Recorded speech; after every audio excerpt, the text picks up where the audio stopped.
What's a weird feeling you had about someone that later turned out to be true? Story 1. I did not like my brother's, now ex-girlfriend at all, and no one in my family could understand why. They all said she seemed like such a sweet girl, but I thought she seemed a little off. Her nice attitude came off as extremely fake to me. Fast forward to December of 2013. It was during winter break, so everyone was home from college and my brother decided to have a little get-together. Nothing huge. He just invited his 2 friends over and his girlfriend. My younger brother and I hung out with them that night as well. We had a good time and my brother's friends went home around midnight. That night, my older brother slept on the couch, his girlfriend slept in my older brother's room, and my younger brother and I slept in our own bedroom. We woke up and had breakfast in the morning. Nothing out of the ordinary. Later that day, my mom gets a phone call from her brother's girlfriend, parents saying that she was raped in our house last night. This shocked everyone because we were all hanging out last night and no one saw anything happen. She claimed that my brother's friend raped her around midnight last night before they went home. She initially claimed it happened in the bathroom and she screamed, but when we realized that couldn't have happened, she changed her story and said it happened in the dude's car. Her story didn't seem to add up, and she later admitted she lied about it because she lost her phone that night and didn't want her parents to be mad at her. She figured that if she was raped, her parents wouldn't be mad at the fact that she lost her phone. She blamed the guy because she wanted to give him a BJ but declined, so she was mad at him. She even wanted to get back with my brother admitting the truth and didn't understand why he hated her. Rape is obviously extremely serious and should be taken seriously, but we had police and CPS at our house because a girl lost her phone. The guy she blamed was questioned by the police and branded as a rapist. I am not undermining how horrible rape is. I just hate how someone can use someone else's traumatic experience and pass it off as their own because she lost her phone. Story 2. My kid's elementary school had a bad principal 2 years ago. The school board brought in a new principal this last year. This guy was loved by everyone. Teachers, parents, kids. They all loved him. He was constantly up and around the school, talking to the kids, eating lunch with them, visiting classrooms, etc. He was deeply involved with the school and it made a difference. Test scores were up, kids were happier, and teacher morale was up. Near the end of school, I sat across a table from him during the talent show. I said hi and told him that he must have the best job in the world. He said, "Yup, I have the best job in the world." I had never spoken to him in person or been near him, and his response and body language made my spidey senses tingle. He just seemed a little off. I suddenly didn't feel so good about the guy, but dismissed it because weird people get along in the world just fine, most of the time. A week after school was out, the school board called a special parent meeting at the school. Subject unknown. It turns out that he was arrested for possession of CP.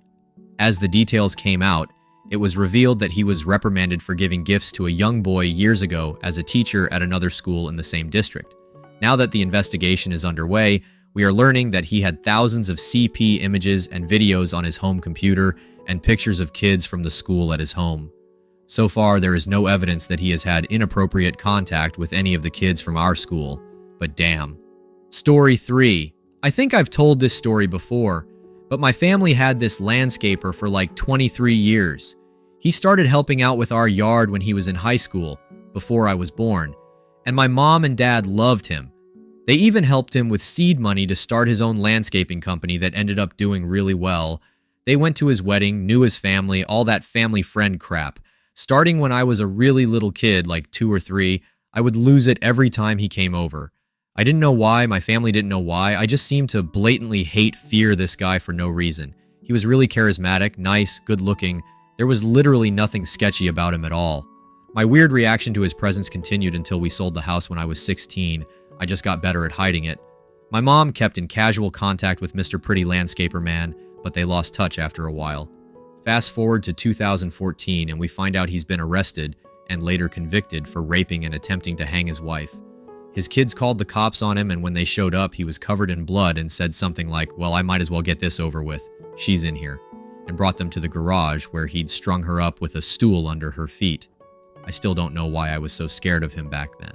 Story 4. There was a guy at my university who was pretty popular. He got good grades, good looking, and a really personable guy. We shared a desk space for the first year of university in our studio. He was always really chatty and nice, but I didn't get too close to him because he always gave me a really fake vibe. My friends started dating him in our second year and pretty much dropped off everyone's radar after the first month of them dating. Like, she wouldn't call anyone back or come hang out, she stopped coming into school. Eventually, halfway through the year, she suddenly dropped out and moved back to her home country. She got in touch with me after dropping out through Facebook. It turned out that the guy was super abusive and controlling. She said it got to the point where he was controlling how much she ate because he wanted her to lose weight. She's better now, back at home with her family. It makes me so angry to think that he probably targeted her because she was foreign and had no real support system in place, so the only way she could really get out was to blow up her education and return home. Story 5. Not me, but my mom. Both my brother and I went to a Catholic school which was attached to a Catholic church. None of our teachers were priests or nuns, but we went to Mass every Friday morning. Everybody knew the priests in the parish, and all the kids at the school especially loved a priest who we called Father Matt. Father Matt was super nice, went to all the school events, helped with school fundraisers, and had a cool dog, a black lab who knew how to play dead when you shot him. Nobody had anything bad to say about Father Matt, except my mom. My mother did not like Father Matt. My brother was an altar boy. All the boys in a certain grade were altar boys. My mother insisted that my dad be in the same room with my brother the entire Mass, including when the boys changed into their robes and prepared for the Mass. Neither me nor my brother were allowed to go on field trips where Father Matt was the only chaperone. We weren't allowed to play with Father Matt's dog. When we went to Mass on Sundays, which was rare, we went to the Spanish-English Mass because Father Matt never did those. If you can't guess, my mother was convinced Father Matt was a pedo. All of the parents and teachers at the school thought my mom was nuts. Some were even mad at my mom for trying to ruin Father Matt's reputation. My mom didn't back down. She lost a lot of friends, and I was uninvited to a lot of birthday parties. When I was in 7th grade, Father Matt was unexpectedly moved to a parish who needed his skills more than ours. Anybody who has seen Spotlight knows what that actually meant. He had gotten caught messing with an altar boy, and he had been moved to avoid charges. I asked my mom if she felt vindicated because she had been right or if any of the other families felt stupid. My mom said she was just really sad. I think she really wanted to be wrong. Story 6. There was this girl in college, let's call her Anne, who at first I was friendly with, but only because I went to a very small school. No need to make any enemies.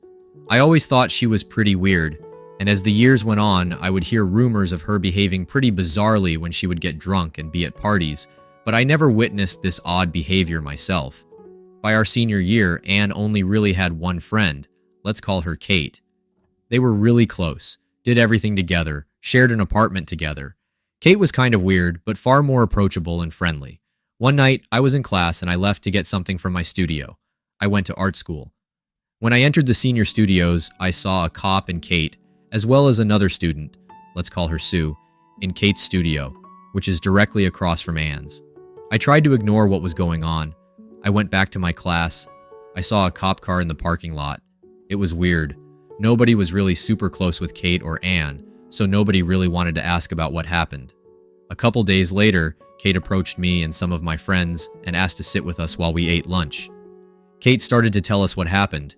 Her and Anne got into a fight, which we never figured out what that fight was about, and Anne chased Kate out of her apartment. Sue was also there and ran out with Kate to her car. Anne started banging on the car, the windows, yelling at her. Kate and Sue drove away and went to the police station, which was right down the street. Kate's a small girl, probably no more than 115 pounds, and standing at about 5 feet 5 inches. Anne was bigger and could have totally managed to hurt her if that's what Anne was trying to do. Here comes the creepy part. Kate, Sue, and a cop went back to the apartment, at which time Anne had left. When they went into Kate's room, they saw Anne had covered everything in there. Her bed, her sheet, things on her desk, literally everything, with red lipstick and lube. They went into Anne's room and they saw Anne had taken clothes from Kate, mostly underwear, as well as photos that Kate had of her and her father when she was younger. Kate has a very odd relationship with her dad. Her dad's an alcoholic, as well as small doll that a friend of Kate's made for her. The doll was supposed to be Kate, and it was clear that Anne was performing some classic voodoo stuff on the doll, pins in the eyes and heart, things like that. What came of this was a restraining order. Kate wasn't allowed at the school certain days of the week. Anne wasn't allowed at the school certain days of the week. Anne never approached any of us, never wanted to give her side of things. All I ever heard of her remark on the situation was, Kate was overreacting. I don't see why she's made such a big deal of this. Friends fight sometimes. I don't know. She was freaking weird. No idea where she is now, but I say that chick was crazy. Story 7. A few years ago, I was going through a rough patch with my best friend. We were nice to each other, but things were still tense. At the same time, he met a gorgeous girl who seemed crazy for him. When I met her 2 weeks into their dating, they seemed really head over heels for each other. They moved in with each other within 2 or 3 months, which seemed really fast. By that point, I rarely saw him, so I wasn't sure if it was because he was still angry with me, if he was just really occupied with his new girlfriend, or both. 5 months into the relationship, she proposed to him. She was really nice and gracious, but I always felt something was kind of fake about her. Out of fear of estranging my friend further, I kept it to myself since I couldn't prove anything. I remember at their engagement party, there were about 30 or so of her friends, but only 7 of his, even though I knew he had way more friends than us 7. I wasn't sure if he willingly chose to only invite so few of his friends, or if it was her decision. As nice as she was, she didn't make much effort to speak to any of us and spoke to me even less because I was the only single guy in the group because she seemed more interested in speaking to couples.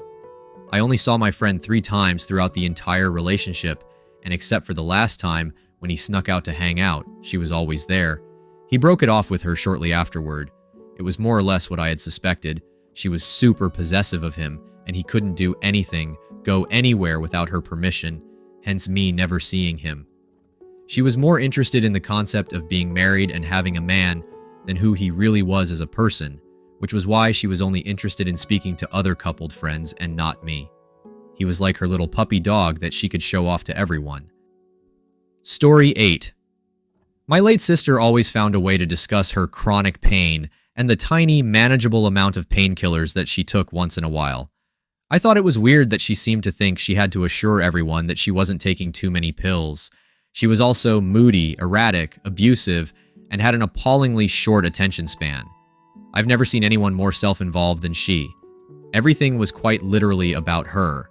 She managed to need to go to the emergency room on a regular basis for vague ailments that could never be explained. I might mention that I also used to dog sit for her when the kids were little. I've never seen so many pills in my life. They were everywhere in the house. Bottles and bottles of painkillers from different doctors. I could not imagine where she got the money for all that dope. She didn't work, and her husband was a custodian. In any case, she died from liver damage due to her chronic opioid use. Money-wise, she used the equity in her house, later foreclosed, and her husband's death benefits for her pills. Upon her death, it was discovered that she was hiding assets from relatives who were helping her financially. There were other various schemes going on, including Medicaid. Now, whenever I see someone compulsively discuss their painkiller regime and act moody and weird all the time, I know they are addicts. Topper. I am currently sober and a former addict myself. The whole family is in the welfare, cheating, pill-popping, untreated depression business, and busily voting Republican and blaming all their problems on poor black people. That damn welfare just does not keep them in the style to which they feel entitled as formerly middle-class white people. Amusingly, I spent a lot of effort being discreet so that my family would never figure out what a drughead I was. The joke's on me. They were all so busy with their own addictions and their welfare schemes that they didn't even notice. They literally don't notice anything about me at all. They certainly can't tell that I'm the only one in the room who is not high as a kite all the time. Lesson. When people hint that they might be using, they are using a lot more than you think they are. Also, denial is so intense that you cannot help addicts by confronting them. Sad truth, but you have to let them go. If they choose to live, they can ask for help. Story 9. When I was about 14, my mom started dating a guy she met off through a friend of a friend of a friend, etc. The minute I met him, I did not like him. I just knew there was something weird. I couldn't place it. He was nice. He tried to be friendly with my brother and I to win us over. We went to a dinner movie and he bought us something from the mall the day we met him. He had 2 kids as well, one boy 3 to 4 years younger than me, and one girl about 8 years younger than me. Over the course of a couple months, I picked up on some weird things when we'd be around him. He would tell me I should wear my hair down because boys like it more. He noticed I slept in my room with the doors locked. I was afraid of him. And he would mention that I shouldn't do that in case of an emergency. Just things like that. One night, my brother and I were staying at his house. My mom worked nights. And his little girl did not want to sleep in her bed, but wanted to sleep in his. He asked me to lay down with her while he did work in his office to try and get her to sleep. I agreed to it. After a bit, he started pestering me about if I was thirsty or not. Are you thirsty? No. Are you sure? I can get you something. Yay, I'm sure. This kept up for a bit off and on till finally I said yes to some water. He got me some and brought it to me, and I had a weird flash to a Harry Potter book, something about Moody being disappointed in Harry taking an unknown drink from an enemy. So I took the water and sat down and didn't drink it. After a bit, he came in and asked if I drank my cup. I hadn't, obviously, and his daughter was asleep by then. I picked her up and put her in her own bed and went to sleep in the room with my brother. I had my own room at his house, but I was afraid to sleep alone that night. Anyway, I am really creeped out by that night and tell my mom, and she refuses to believe me. So I tell my brother's dad that I never want to go back to the guy's house and why. A big drama starts over it. My mom is mad because I'm accusing her boyfriend of being a creep, and my brother's dad is raising hell about it and insisting my brother and I never spend the night there again. I end up basically living with my brother's dad for about a month when my mom finally leaves the guy. Fast forward 5 years, my mom, who has worked for the police for a long time, comes home and goes, "You'll never guess who we brought in last night for touching a little girl." I mean, there's only one person I could think of, Kevin. She was completely dumbfounded and refused to believe that I called this a long time ago and that she gave me a load of crap for it. Turns out his daughter brought a friend over to spend the night, and she told her mom he tried to get her to show him this or that, but did not succeed as far as I know. Story 10. This one was about my freshman biology teacher. I never really got along with her. It was an easy class, and I'm pretty good at taking tests, so the fact that I could play on my phone and talk the entire time and still get an A pissed her off. The first semester went by with her trying to bust me for something and trying to sync my grade with subject assignments. However, at the start of the second semester, I got a vibe that she had gotten pregnant. I have no idea why I thought this, I just had a strong feeling it was so. So in follow-up, I started studying her and her behavior. I noticed a more tired and introspective vibe, which I took as confirmation of the impending baby. I then spent the next few months trying to convince everyone in the class of my theory. No one really believed me, but I didn't really care and kept at it. Fast forward to mid-April, we all sit down, and she says she has an announcement. I'm going to have a child. Literally every single person in the room turned in their chairs and looked at me in disbelief. Needless to say, I felt pretty cool after that incident.